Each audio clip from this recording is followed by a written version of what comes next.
What's up, Big Blue Nation? I'm your boy Bradley B-Roll, and I'm back again this week, and I have a special guest, former Wildcat Josh Harrelson. Man, how you doing?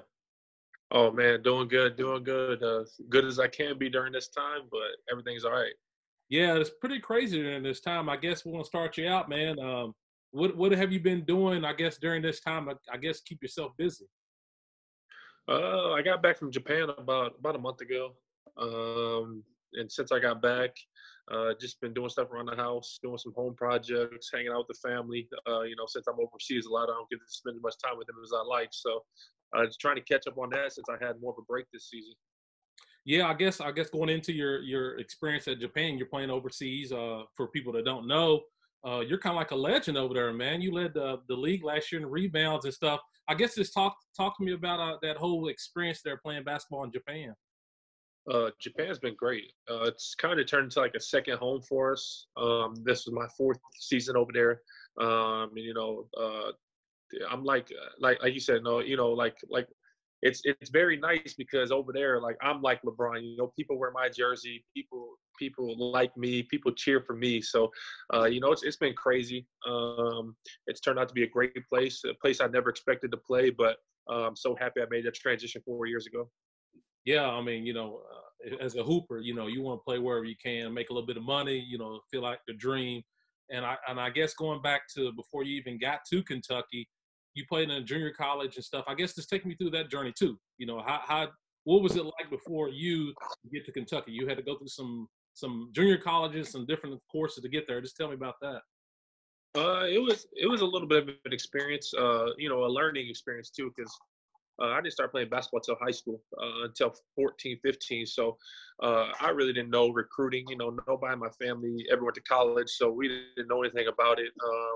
And then before my senior year in high school, I actually committed to Western Illinois University. And then a lot of stuff started coming out about the coach. He might get fired the next season, all this other stuff. So and then I started playing against guys that were going to bigger schools. Like Alex Tice went to Florida. I was playing against him. He's from St. Louis. And I was like, why is he going to Florida? I committed to Western Illinois. I'm like, what am I doing? And so then I kind of I backed out on my commitment, and then they wouldn't release me. So my only choice was to go to junior college for 1 year. It was supposed to be 2 years, but then the coach ended up getting fired, and the AD released me. So luckily that happened, and luckily I didn't go there because how that story unfolded. But I think I made the right choice. Yeah, you did, and I guess leading into your first year, you were there with Coach Billy Gillespie, and we hear all the crazy stories and all the things that happened there. I guess what was your experience like? I know some of the stories. I guess what is some of your experience when you went through that whole process with Coach Gillespie? Oh man, like another learning experience. I as far as being a coach, Mhm. he was a great coach. As far as being a teacher, he was terrible. Mhm. And I mean, I don't know how he is now. I know he's gone through a lot in his life in the last few years. Maybe he's, kind of, awoken in himself and kind of realized what he has done. But when he was at Kentucky, like as far as knowing X's and O's and that kind of schemes and stuff, he was phenomenal. Um, but I always kind of broke it down as like, he was at Texas A&M. He wasn't getting thoroughbreds. When you're at the University of Kentucky, you can recruit players just by that name. It doesn't matter what kind of coach you are, who you are. Like you have that UK symbol on your shirt when you go recruit players. Are like, oh man, I want to play there. It's the greatest basketball tradition ever. So he wasn't used to getting players like Patrick Patterson, who was already a McDonald's All-American, Jody Meeks, who was already a great player. So he wasn't used to getting players like that. So he was still doing this old thing of breaking players down and trying to rebuild them. But at Kentucky, he was getting players that were already ready to go in and play. Yeah, I totally agree. And it was a transition. I know that everybody was kind of excited for him whenever he had AC Law and all those guys at Texas Tech, and they beat Louisville, and everybody was like, "Oh man, this is what Kentucky needs." And Yeah. obviously, it wasn't the right choice for him. But I guess moving on, they got the right guy in Coach Calipari. When he came in, you went from having a lot of success when you first playing for Billy Gillespie, playing like 34 games, and then all of a sudden you had to sit on the bench because he recruited all these juggernauts. I guess how did that make you feel during that time? I know it was very frustrating for you. It was frustrating at times, but most of the time, I mean, we were 38-2 at one point in the season, so I really couldn't complain too much. I played behind or the fourth overall pick in the draft, and that year we had 5 first rounders. So I mean, I couldn't really be too mad about my situation. The only thing I try to look forward to is practice every day. I was playing against the best players in the country. Yeah, and I guess you had your shot because obviously Enos Cantor didn't get the opportunity to play, and you stepped right in, and you were able to get those minutes. I guess just talking about you know I guess your transformation in doing that, getting yourself in shape and staying focused. What was that like for you? It was a battle, especially getting in shape because you were around with the KSR when all that happened, and yeah, sending that tweet out was, it was the smartest, dumbest thing I ever did. But it got me to where I was. It put me in the best shape of my life. It put me in a position to help my team get to the Final Four and kind of lead them as a senior. Um, but yeah, it was definitely every day was a battle. Every day I wanted to quit. But I give a lot of credit to Coach Gillespie because that first year playing for him got me through to what I had to do for Coach Cal. If I don't know if I would have did that for Coach Gillespie, if I would have been able to do what I did for Coach Cal, because every day was a battle, was a struggle. But I had great teammates, I had great friends, I had great mentors that kept me pushing through every day to get to where I was. Yeah, and you really broke out. I remember the game against Louisville where you had 23 points and like 14 rebounds. I mean, you just absolutely just had the game of your life. I guess talk about that. That was kind of like the coming out party for yourself. Yeah, it was. And that was kind of a turning point where, I gained more confidence in myself. Like you said, not playing a lot my junior year took a lot of confidence for myself.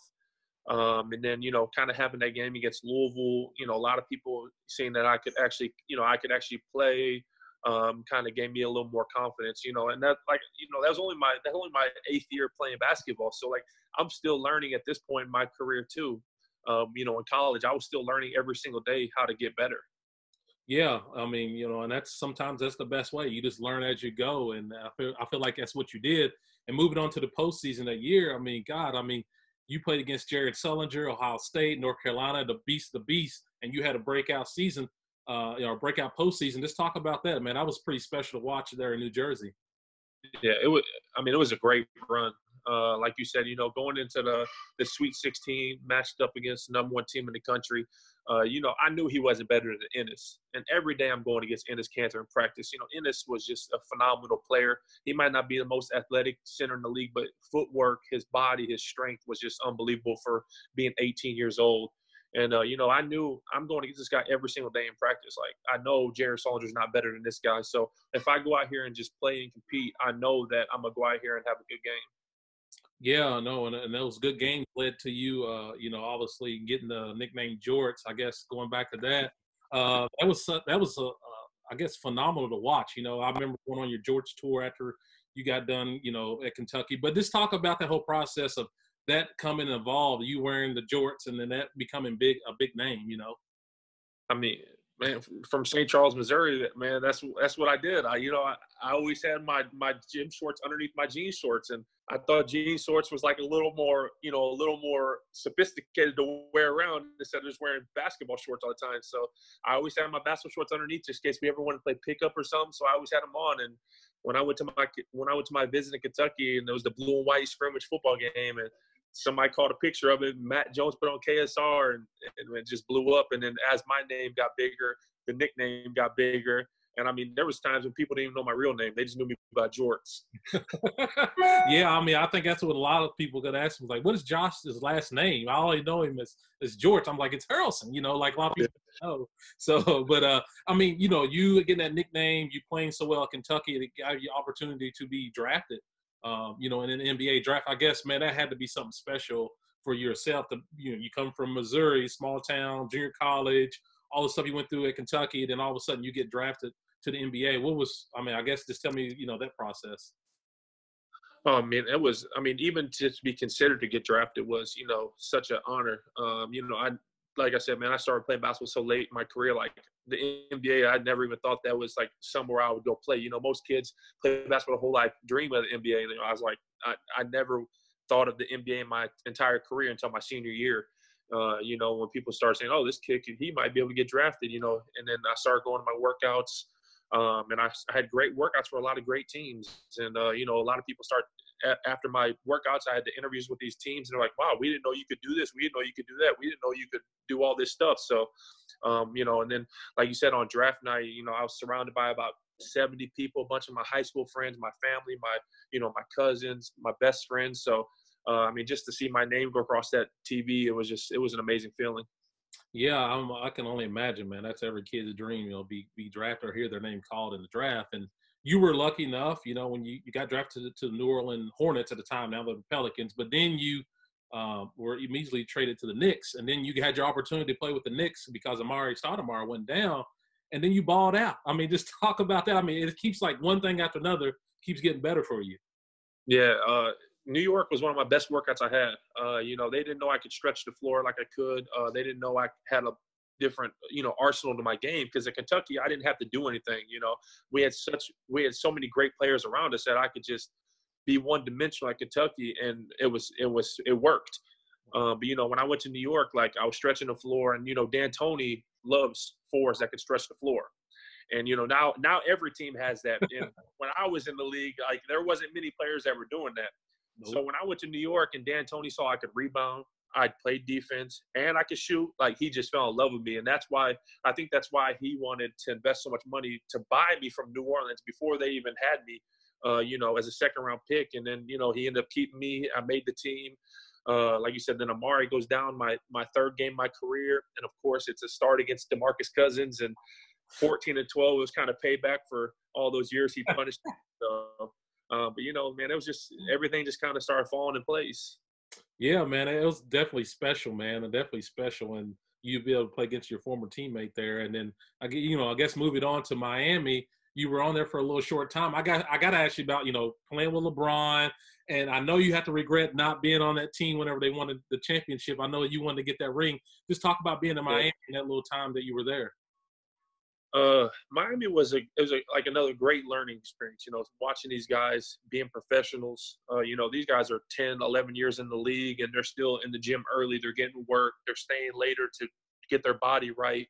You know, so going there, watching these guys and the level of professionals that they were, and their work ethic, playing with LeBron, Ray Allen, Chris Bosh, D Wade, Rashard Lewis, Mike Miller, you know, just so many great names that I played with in Miami. It was just, they were such great players, and they were even better people.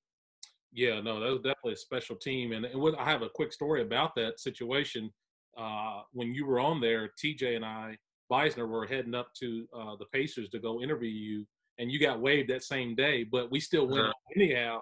And we got opportunity to talk to LeBron and Ray Allen and be in the locker room with Dwayne Wade when they played up there. So I want to say thank you for giving me the opportunity to be able to meet up with LeBron. That's pretty cool, you know. Oh, yeah, that was a special experience. Yeah, and I guess, man, during this time, you been quarantined in the house. What are you watching on Netflix, man, or Hulu or Amazon Prime? What's in the playlist, man? Well, I've been waiting for The Last Dance finally finished, so now I'm gonna binge watch that. I haven't watched any episodes yet because I just wanted to watch them all at one time. Yeah. But before that, I mean, I was watching Ozark. I finished that, which was really good. Been playing a lot of Call of Duty. I don't know if you see my tweets trying to get people to play with me all the time, but playing some Call of Duty, and you know, just playing games, playing with the family, playing with my daughter. You know, she loves to keep me busy playing games. So, oh yeah, my wife's make me do some TikToks. So I don't have any choice, but you know, got to play along.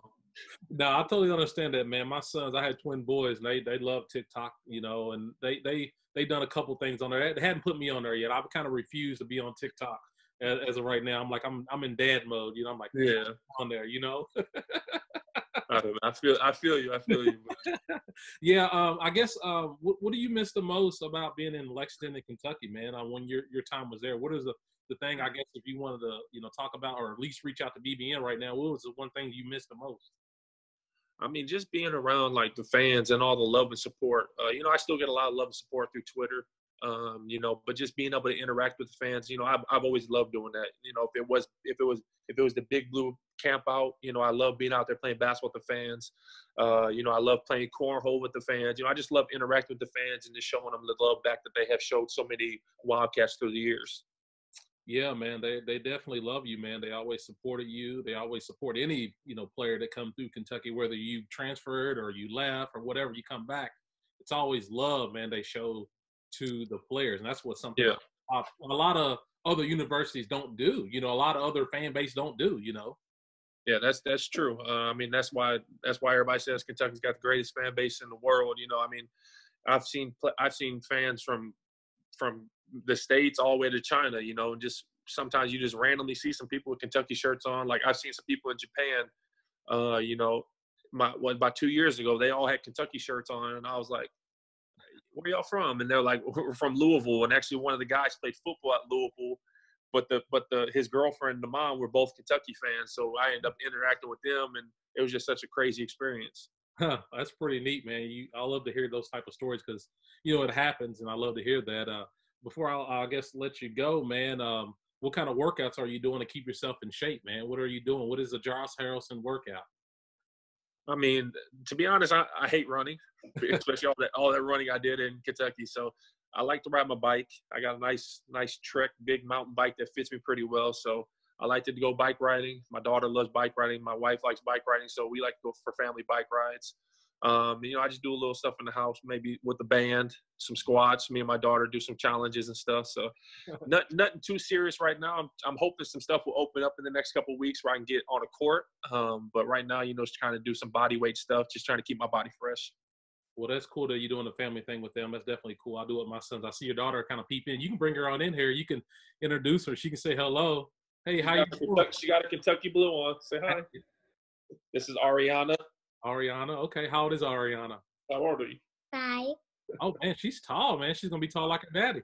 Yeah, you better tag Matthew Mitchell in this. She's 5 and she's about a little over 4 feet tall. Oh man, dang. We're gonna have another.